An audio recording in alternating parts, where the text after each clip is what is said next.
The show starts on a secluded Korean island. Nok-do is a fisherman living with his father and older brother. He learns martial arts from the village drunkard master and is promised to marry his daughter when he grows up. One afternoon, Nok-do and the girl are fishing when a man informs him that his family is in trouble. He rushes back home to see a group of soldiers surrounding his father Yoon and brother Hwang. A battle follows and Nok-do manages to defeat them all, having learned martial arts his entire life. One of the soldiers is a woman who Nok-do refuses to kill. He hurts her leg and allows her to flee. When everything calms down, Nok-do's father tells him they have to leave the island now that they have been found. From a very young age, he was overly protective of his sons, as if someone was looking for them. He claims that he did something in the past which affected many vengeful high profiles. Hence, he faked his death and was on the run for decades. But today's attack means that someone has found their whereabouts. The drunkard master reveals that the soldiers were trained assassins, which means they were sent by someone to kill the family. He wants Nok-do to go to the Emperor's city and find out who is the person behind the attack. Yoon doesn't want his son to get into trouble, but Nok-do has decided to get to the bottom of the situation, no matter what.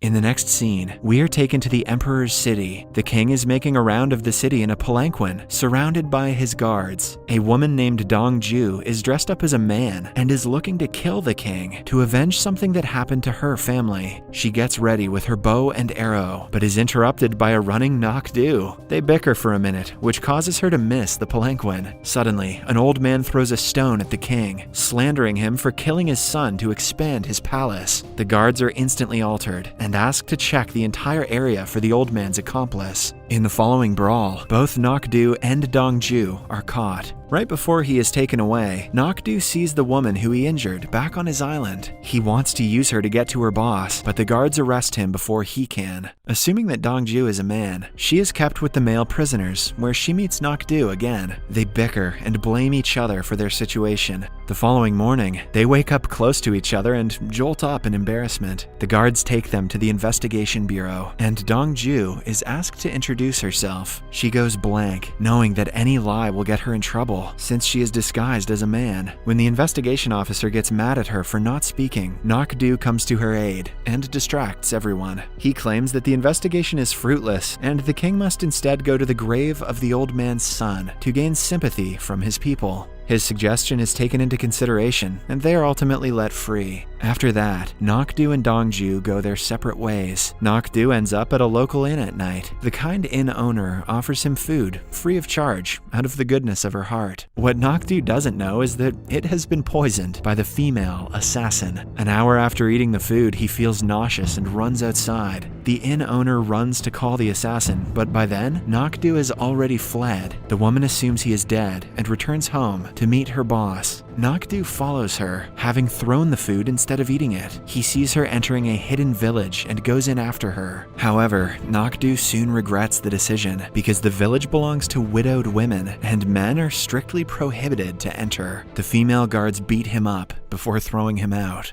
Later that day, Nok-do sees a woman being chased by a group of men. He helps her escape and finds out she is being pursued by her family for falling in love with a man of a lower castle. The lovers want to escape, but the men who want her dead are still outside the widow's village, waiting for her to arrive. To help them, Nok-do dresses up as a woman and tricks the men. They eventually assume that their daughter has left and quit pursuing her. Nok-do acts so well as a woman that even the couple is shocked. They thank him greatly before leaving for a safer village. The next morning, Nok-do goes to the widow's village, dressed as a woman. They welcome him after he makes up a story about his husband's death. There are two parts of the village, the common grounds and the Kasang house, where unmarried women stay. Since there are no rooms vacant in the village, Nok-do is asked to share a room in the Kasang house. The women there survive by making alcohol and clothes for the palace. They promise to teach Nok-do a skill and help him sustain a good life. As he is being shown around, a nobleman tries to kidnap a little girl to make her his wife. A woman stands against him, refusing to let the child be exploited. Nok-do looks closer at the girl and realizes it is Dong-ju. He sees that she is a woman and figures out that she was dressed as a man when they first met. To make the nobleman go away, Dong-ju cuts her hair, which is said to be a Kasang's sacred jewel. When he still remains adamant, the king's nephew and Dongju's friend, Nyung Yang, comes to her rescue. He embarrasses the man and kicks him out of the village. As the crowd disperses, Nok-du meets the manager of the Kasang house, Mr. Lee. He instantly falls for his beauty. Nok-du is sent to the room that he is supposed to share with Dongju. He goes through her belongings and makes sure she is the person he met in the village yesterday. She finds him snooping through her bag and pushes him away. They get into a fight again before Dongju asks him to stay away from her belongings and kicks him out.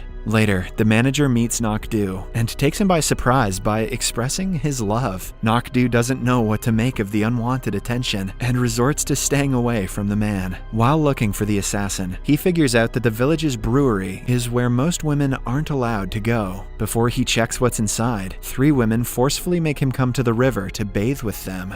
Nok-du doesn't want to seem suspicious, nor does he want to pass on this sweet opportunity. But if he takes off his clothes, his secret will be out. He refuses as much as he can before jumping into the water with his clothes on. Suddenly, the women look at him in shock and throw a stone in his direction. Nok-du freezes in shock before realizing that they are looking at a man behind him. The Kasang manager is caught red-handed spying on them. They knock him out, deciding to never talk about this again. In the following scene, we are introduced to the king's most beloved friend and subject, Hyo Yoon. Long ago, Nok-du's father used to be good friends with the king and Yoon, but at the end of the war, Yoon asked Nok-du's father to run away with Nok-du so they wouldn't have to get killed by his hands. The reason he wanted to kill them all is still a mystery, but it is clear that Nok-du's father has been running away from the king all this time. Another flashback shows us that a few months earlier, Nok-du's father bumped into a man who recognized him. He managed to escape then, but the king was informed and the soldiers were sent to look for him around the islands. Back in the present, the king asks a commander if he was able to find Nok-du, but the man lies and claims that they didn't find anyone. Somewhere else, Yoon is told about Nok-du coming to the city in search of the woman who attacked him. He tightens the security around the widow village, hoping to catch Nok-du before he is found by the king. Meanwhile, in the village, Nok-du and Dongju have a sleep together in a room. Dongju doesn't mind it, assuming that Nok-du is a woman, but Nok-du is nervous the entire time.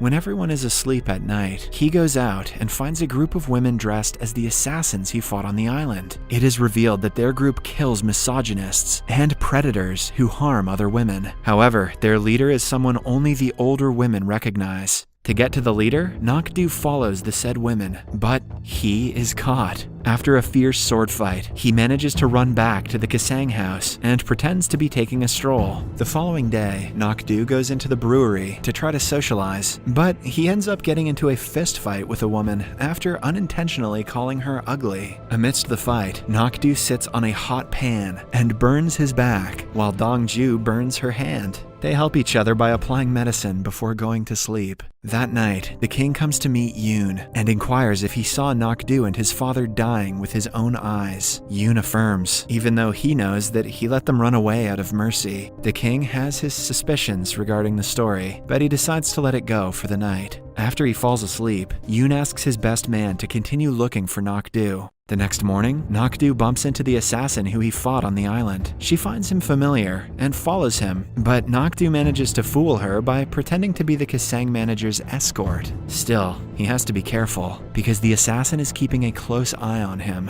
For the rest of the day, Nok-du helps Dongju with different things because of her injury. They eventually become friends, and Dongju even suggests that she call him sister.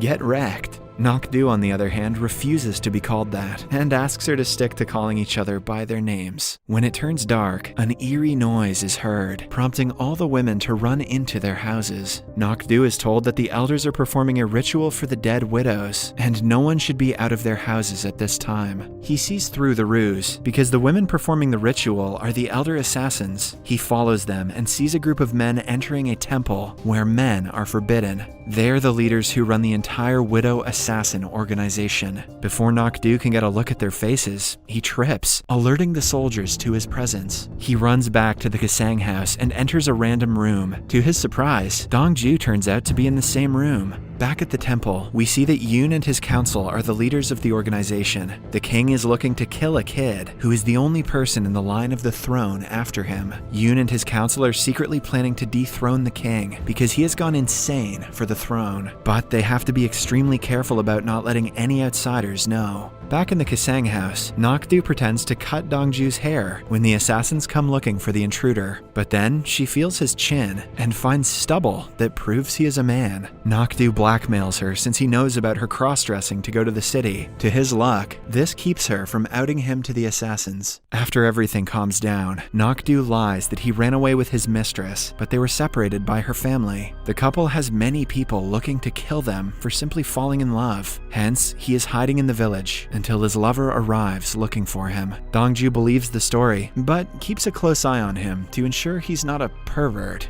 In the morning, the women are provided with a sketch of Nok-du and ask to catch him if they see him around. Nok-du thinks of a plan and gathers all of them a while later. He lies that he met the pervert and attacked him, giving him a scar on his face. He also changes the picture so it would look different from the original. The women buy the story and start looking for the man with a scar. Later that day, Dongju's friend, Nyung Yang, brings her a bunch of candies from the palace. Dongju in turn gives them to Nok-du because it is his birthday. Meanwhile, in the palace, the queen is mourning her newborn son, who died at the time of war. Today was the day he was born, hence the day brings back memories for her. Moreover, she is eating the same candies as Nok-du in her son's memory. The nobleman who couldn't have his way with the little girl returns to the widow's village. This time, his eyes are on Dongju. According to the rule, the Kasang will have to hand her over to the man if he wishes to take her home. But even so, when the head Kasang is told about his intentions, she declines, trying to save Dongju from a monster like him. The nobleman makes a scene, threatening to sell the entire village. As a result, Dongju agrees to go with him. In the meantime, Nok-du is hiding inside a cupboard to spy on the assassins who are planning a way to kill their new target. A woman opens the cupboard mid-conversation and catches Nok-du red-handed. He quickly recovers by saying that he came to steal a ring to make more money. The women get ready to kill him, but then he offers to join their group. They hear his case and decide to give him a chance, but only if he manages to kill the man in the next 2 days. In the last scene, Dongju is being taken away in a palanquin, while Nok-du is on his way to kill the target. To see what happens next, watch the second part in Series Recapped.